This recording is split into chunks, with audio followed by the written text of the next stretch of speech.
ಒಂದಾನೊಂದು ಕಾಲದಲ್ಲಿ ಹಸಿರುಪುರ ಎಂಬ ಸುಂದರ ಹಳ್ಳಿಯಿತ್ತು. ಹಳ್ಳಿಯಲ್ಲಿ ಮನುಷ್ಯರಷ್ಟೇ ಅಲ್ಲ, ಹಲವು ಪ್ರಾಣಿಗಳು ಸಂತೋಷದಿಂದ ವಾಸಿಸುತ್ತಿದ್ದವು.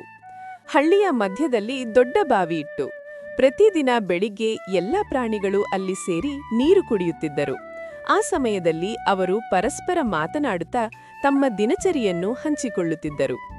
ಬಸವ ಹೊಲಗಳಲ್ಲಿ ಕೆಲಸ ಮಾಡುವ ಗರ್ವದ ಪ್ರಾಣಿ. ಅದು ದಿನವಿಡೀ ರೈತನ ಜೊತೆ ದುಡಿಯುತ್ತಿತ್ತು. ಕೋಳಿ ಬೆಳಿಗ್ಗೆ ಎಲ್ಲರಿಗೂ ಎದ್ದೇಳುವ ಸಮಯ ಹೋಲುತ್ತಿತ್ತು.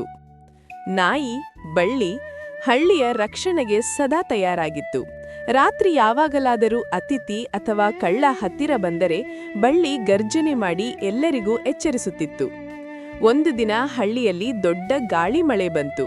ಹೊಲಗಳು ಮುಳುಗಿದವು, ಬಾವಿಗೆ ಮಣ್ಣು ತುಂಬಿತು. ಎಲ್ಲರೂ ಚಿಂತೆಗೊಂಡರು. ಆದರೆ ಪ್ರಾಣಿಗಳು ಒಟ್ಟಾಗಿ ಕೆಲಸ ಮಾಡಲು ತೀರ್ಮಾನಿಸಿತು. ಎತ್ತು ಮತ್ತು ಹಸು ಬಾವಿಯ ಸುತ್ತ ಮಣ್ಣು ತೆಗೆಯಲು ಸಹಾಯ ಮಾಡಿದರು.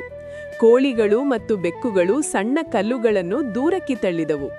ನಾಯಿ ಎಲ್ಲರನ್ನೂ ಒಟ್ಟಿಗೆ ಸೇರಿಸಿ ಕೆಲಸ ಮುಗಿಯುವವರೆಗೂ ನೋಡಿಕೊಂಡಿತು.